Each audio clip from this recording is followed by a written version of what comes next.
Salam, hörmətli izləyicilər, hər vaxtınız xeyir. 836 nömrəli test tapşırığının izahı ilə tanış olaq.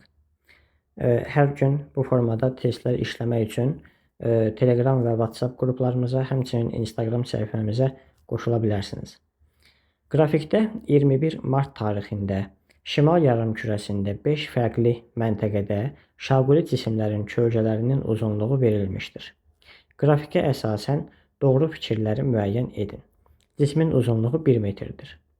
Qrafikə baxdıqda birinci məntəqədə kölgənin uzunluğunun daha çox, dördüncü məntəqədə isə daha az olduğunu müşahidə edirik. Biz kölgələrin uzunluğuna görə məntəqələrin yerləşdiyi paralelləri təxminən müəyyənləşdirə bilərik.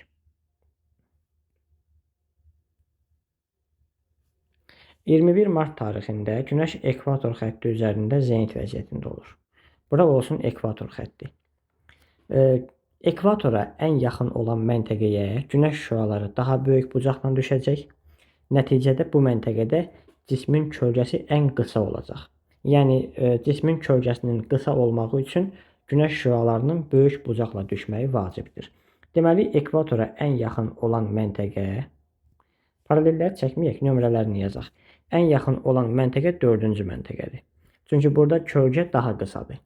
Daha sonra 5-ci məntəqə gələcək, ondan sonra 2-ci məntəqə, daha sonra 3-cü, ən sonda isə 1-ci məntəqə. Deməli, ekvatora ən yaxın olan 4-cü məntəqənin yerləşdiyi paraleldir.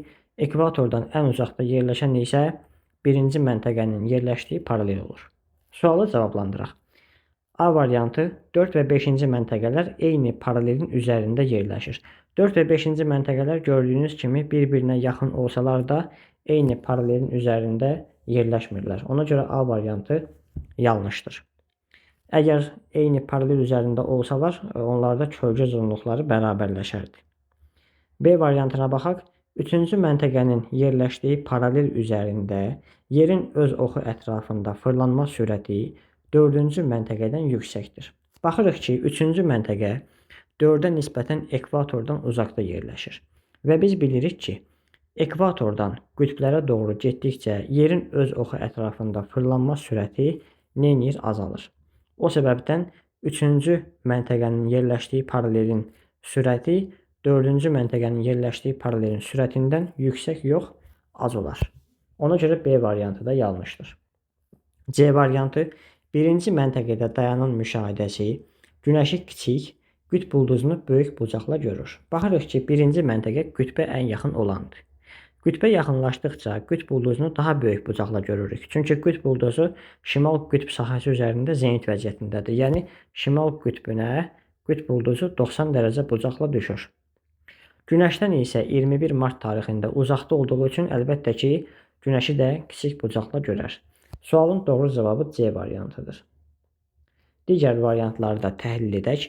D variantı 2-ci məntəqə 1-ci məntəqəyə nəzərən şimal qütbünə daha yaxındır. Baxırıq ki, 2-ci məntəqə şimal qütbündən 1-ə nəzərən daha uzaqda yerləşir. Ona görə D variantı yanlış olur. Y variantı 4-cü məntəqə Şuşa, 5-ci məntəqə Astaraya uyğun gəlir. Biz bilirik ki, ölkəmizdə Şuşa şəhəri Astaraya nəzərən şimala daha yaxındır. Yəni, Astaradan şimaldadır. Nəticədə Şuşada kölgənin uzunluğu daha uzun olmalıdır. Ancaq biz baxırıq ki, 4-cü məntəqədə kölgə daha qısadır. Ona görə Y variantı da yanlış cavabdır. Beləliklə, C variantının doğruluğu öz təsdiqini tapdı. Sualın izahı bu qədər. Sağ olun, diqqətiniz üçün hər birinizə təşəkkür edirəm.